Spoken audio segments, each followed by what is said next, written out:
A new report by the International Energy Agency says that 80% of the growth in the coming decades in the demand for oil will be covered by the United States.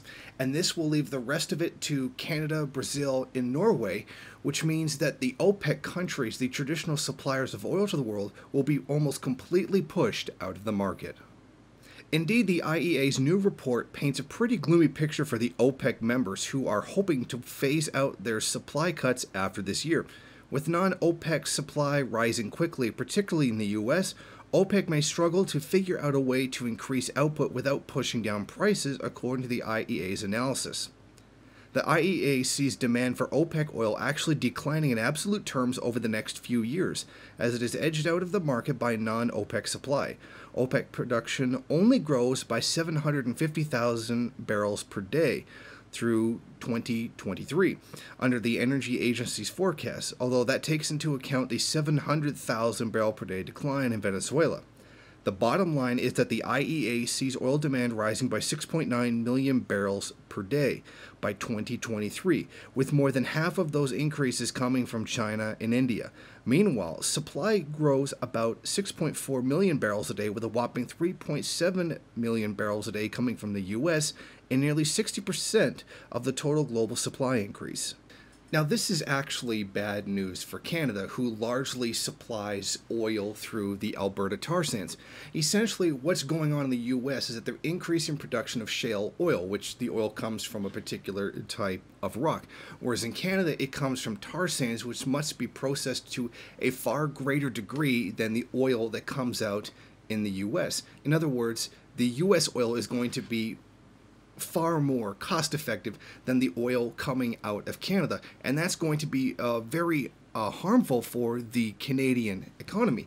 Now, Canada will still remain a major supplier, which will help edge out the OPEC countries, but it will hurt their profitability in the long run due to the increased costs of getting out Alberta tar sands.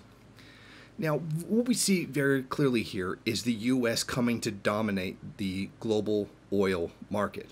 Now, I don't think that this is a coincidence that it happens at this time while the U.S. is losing a great deal of influence around the world. As we've seen, the U.S. empire is becoming increasingly desperate to counter the actions of Russia and China in terms of building global influence. Particularly as it stands right now, Russia is the greatest producer of oil in the world. But this may come to an end as a result of increased production coming from the United States. Now, once they have that completely dominating position of oil in the world, they will then be able to dictate the price.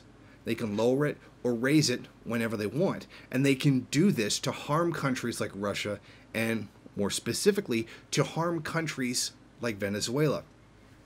Given the way Venezuela's oil production is going right now, it's not very healthy. And then you'll have the U.S. with complete power to raise and lower the price to hurt them even further. As it stands right now, the U.S. has to make deals with other countries to increase supply in order to hurt Venezuela, but now they'll be able to do it on their own whim.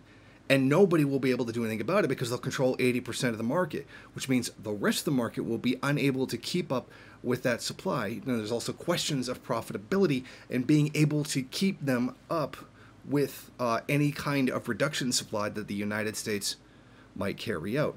I mean, let's face it, this is empire preservation. Normally, the U.S. goes to war in order to control energy resources because they're cheaper than producing them at home. But what if their grip on that is starting to slip? What if countries like Iraq, who have been invaded, are moving away from that? China is becoming an increasing producer of oil, so is Russia. And many of those oil-controlled countries are beginning to buck some of the U.S. control, or even maybe in perhaps the way that Saudi Arabia is going right now, where its oil supply is going to run out in only a few decades. What happens then? They've been a longtime U.S. ally and supporter by selling them oil at the price that they prefer. What happens when that's gone? You need a supplier to step in the meantime to take up that position within the market. And that would definitely be the United States in this case. What we're looking at is the U.S. trying to take even more control over the global economy in the coming years. The price of oil, the price of energy is attached to everything. You need oil to transport goods.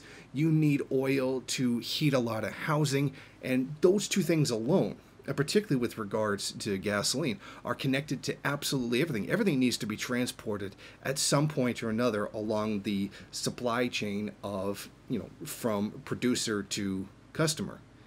And prices in gas mean a hell of a lot in terms of the costs of goods and services. For example, we saw with the gas shortage in the 1970s when many of the Arab countries restricted their supply of oil, their production of oil by about 7% to punish the U.S. for actions inside the Middle East.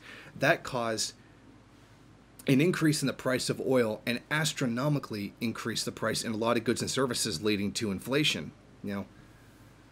This kind of power would be an even greater manifestation of it would be made available to the United States to carry out on anyone else anytime they felt like it. And if they became the 80% supplier of oil in the world, they could cut off oil to anyone that they wanted.